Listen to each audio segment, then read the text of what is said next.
Top 10 Facts about Destrоyer Fletsher class ship. Hello guys and welcome to another video from War Secrets. The Fletcher class was a class of destroyers built by United States during World War II.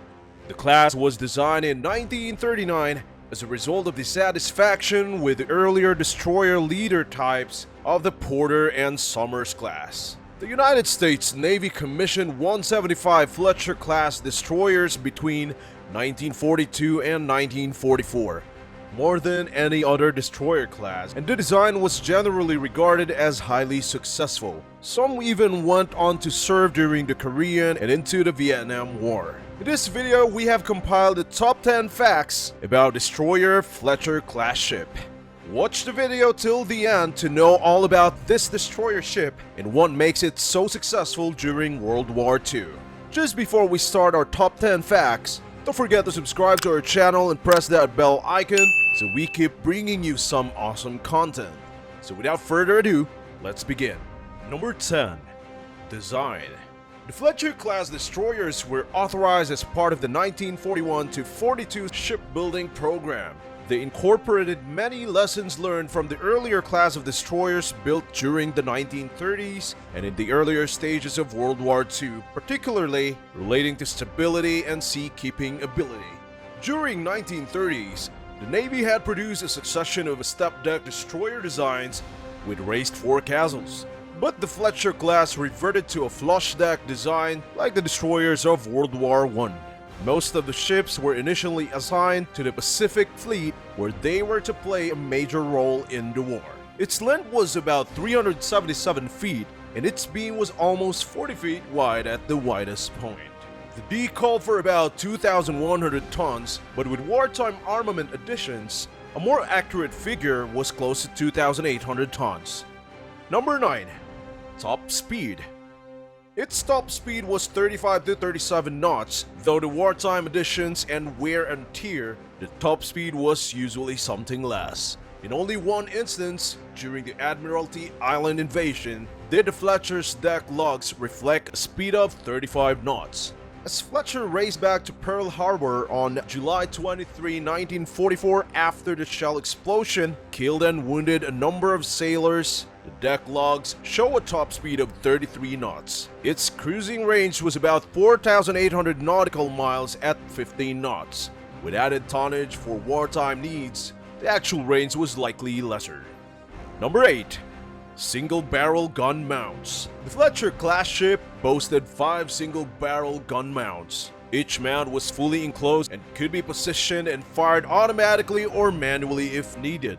These guns could be used to attack air, shore, or surface targets. They could hurl a 54-pound shell at a surface target up to 18,000 yards, which are over 10 miles, while its maximum aerial range was over 6 miles. During general quarters, each mount contained at least 9 men. A small opening existed on the floor at the back of the mount so that the hot shell casing could be pitched to the deck after firing in order to make room for the next projectile and powder casing. Men positioned within 5-inch gun mount included the trainer, pointer, fuseman, sightman, shellman, gun captain, powerman, spademan, and hot shellman. Number 7. 40mm and 20mm anti-aircraft guns. 5 twins 40mm anti-aircraft gun mounts were located on the ship. 2 were just above and below the bridge. 2 were on the port and starboard side of the aft smokestack, and 1 was located between the number 3 and number 4 5-inch guns. Their maximum firing range was significantly less than 5-inch guns and varied with the type of ammunition used. Typically, their most effective firing range was about 2,800 yards. These guns were housed in open gun tubs. The maximum firing rate was about 160 rounds per minute. The typical gun crew consisted of a gun captain, trainer, pointer, and 4 loaders.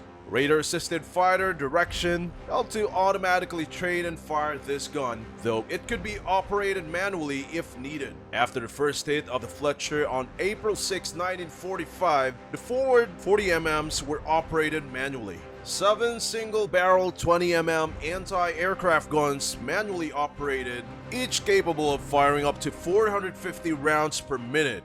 Two 20mm were positioned on the port side of the ship, just after the rear smokestacks on the main deck. Another two 20mm were in the same position on the starboard side of the main deck. The final three 20mm guns were on the main deck near the depth charge on the fantail. The amount used included tracer rounds. The bright light from the tracer fire helped the gunman see the direction of the fire. Where enemy planes were close enough for these guns to be effective, they could prove to be mightily destructive. These guns were sometimes called revenge guns. The interference being the enemy had gotten close enough to have done the damage. Number 6. Torpedo, depth charges, and K-guns. Each destroyer had two mounts with 5 torpedoes each. Torpedoes had a 21-inch diameter and held around 500 pounds of explosives. Two racks of 600-pound depth charges were located on each side of the fantail. Depth charges were used to attack enemy submarines. Fletcher were equipped with sonar equipment to detect submarines. Sonar men were sometimes called ping jockeys because of pinging sound made by sonar equipment monitoring for submarines. 3 K-guns were located on each side of the main deck near the number 4 5-inch guns. Each K-gun was armed with a 300-pound depth charge that could be launched in the air away from the ship. 4 additional 300-pound depth charges were adjacent to each K-gun. Number 5. Smoke generators. On the fantail, near the 600-pound depth charges, were smoke screen generators. These devices could be used to create a thick cloud of smoke. Tanks feeding the smoke screen generators were filled with the FS liquid, a component of sulfur trioxide and chlorosulfonic acid. This substance reacts immediately when mixed with water, and the cloud created can be toxic if inhaled consistently. Destroyers at high speed could lay down a thick screen of smoke to screen a task force or convoy, making it harder for enemy ships to track and target allied ships. Number 4. Raiders. Fletchers were the first destroyers to be fitted with radar. The ships carried surface search, air search, and fire control radars. The surface search radar had a range out to the horizon about 10 to 12 miles, while the air search could see out to about 40 to 50 miles. The fire control radar was used strictly for control of the 5-inch gun battery. On Halsey Powell, it had been converted from what was originally the unit's commander's cabin. The Combat Information Center later evolved into a major nerve center for conducting all surface, subsurface, and anti-air missile operations aboard naval ships. Number 3. Accommodation. Living accommodations were nothing to brag about. Sailors were berthed by division in 4 tiers of canvas bunks with upright lockers. The practice of placing portholes in the side for ventilation had gone away and there was no air conditioning. The galley was on the main deck and all food had to be carried down in large trays to the mess deck below. A drawback to the ship design was the lack of fore and aft passage inside the ship, making it possible for the two ends of the ship to be cut off from each other during bad weather when it was unsafe to go out on deck. Number 2. Engine. The ships were propelled by a twin-screw steam propulsion plant rated at 60,000 horsepower that could produce a maximum speed somewhere between 35 and 37 knots. Considering that this was with 1930s technology, this was a very respectable level of power and it would still be considered as such today. There were 2 Crosses compound geared steam turbine main engines, each engine consisting of high pressure and low pressure turbine set driving its associated propeller shaft through a double reduction gear. The rated output of each engine was 30,000 horsepower at a propeller speed of 395 RPM. The HP and LP turbines were connected in series with respect to stream flow and in parallel mechanically into the reduction gear. The smaller cruising turbine was mounted on the front end of the horsepower turbine. Astern elements were provided in the LP turbine. To go astern, you had to shut off steam to the turbines ahead before you admit steam to the astern turbine. Control was manual through hand wheels mounted on large gauge board adjacent to engine in response to engine orders, telegraph signals from the bridge. Number 1. Survivals. 4 Fletcher-class destroyers are preserved as museum ships. 3 are in the United States and 1 is in Greece. Velos is the only vessel still in commission. Velos and G. Averov are ceremonially commissioned by the Hellenic Navy, having Palaio Faliro as their base. Their crew are active officers of the Hellenic Navy.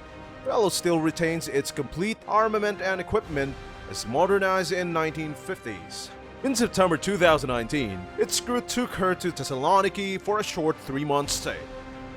As of October 2020, she remains in Thessaloniki as she has been visited over 157,000 visitors. All 3 American museum ships have been designated as National Historic Landmarks. Destroyer Fletcher class ships were used by many countries like Argentina, Brazil, Germany, Mexico, and Turkey. Any remaining destroyers were broken up in the 1970s. The last Fletcher in service left the Mexican Navy in 2001, meaning the total service of the Fletcher stretched over almost 6 decades and into the 21st century.